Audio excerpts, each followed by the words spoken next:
Boikot Zionis Israel dengan cara yang cerdas. Hukum dasar muamalah dengan non-muslim adalah boleh, namun dalam kondisi tertentu, di mana jika dengan melakukan muamalah tersebut akan merugikan, menjadi keburukan, atau membahayakan, maka hukumnya bisa berubah menjadi haram.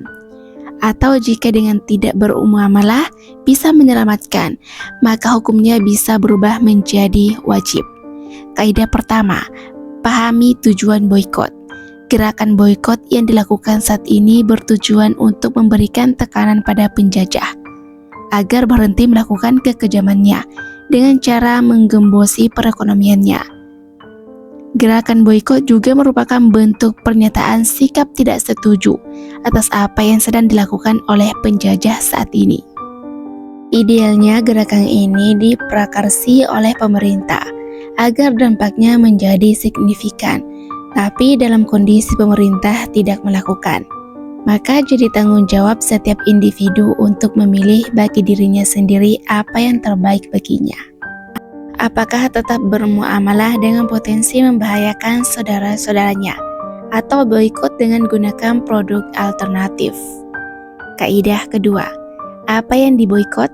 Segala komoditi yang bisa memberikan keuntungan bagi penjajah baik dalam bentuk layanan maupun barang yang tidak memiliki urgensi dan tidak berdampak buruk jika ditinggalkan, serta ada alternatif lain yang bisa digunakan.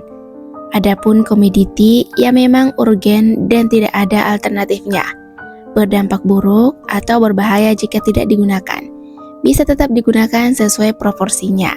Ingat, boikot ini bukan tujuan, melainkan sarana untuk menekan agar penjajah ini berhenti melakukan tindakannya.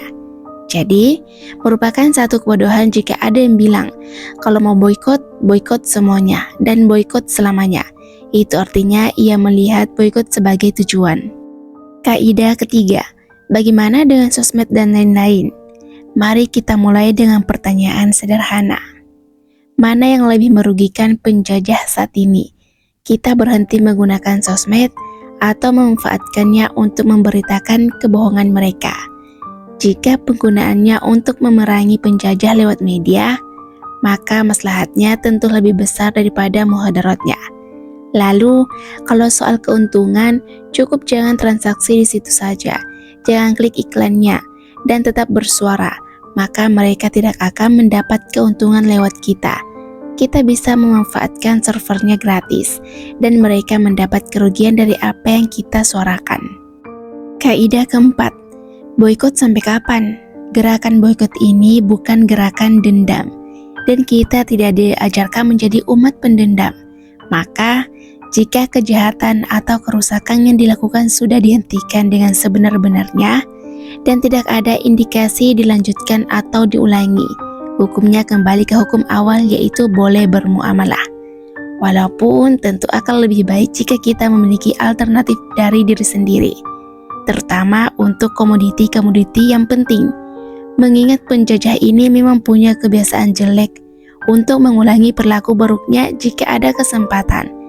Keluangan yang seringkali justru kita yang ciptakan. Kaidah kelima, tetaplah bersuara. Gerakan boikot yang dilakukan secara sadar oleh individu serta kelompok masyarakat sebetulnya tidak akan berdampak terlalu signifikan bagi perusahaan-perusahaan kelas dunia yang uangnya sudah tak berseri. Anda tidak belanja, mereka tidak rugi, akan selalu ada pasar baru menanti. Yang lebih merugikan, mereka justru suara-suara dan gerakan boikot itu sendiri, yang bisa menghancurkan kredibilitas serta citra yang mereka bangun selama ini, yang bisa berdampak pada anjloknya saham dan kerugian besar bagi perusahaan dalam jangka panjang. Jadi, tetaplah bersuara. Kaidah 6. Boikot untuk siapa? Boikot ini tidak selamanya indah. Akan ada banyak suara sumbang yang mengecilkan usaha kita. So, peduli, gak ngaruh, merugikan saudara-saudara kita yang kerja dan lain-lain. Jika berlangsung lama, suara-suara tersebut bisa jadi akan sangat melelahkan untuk didengar.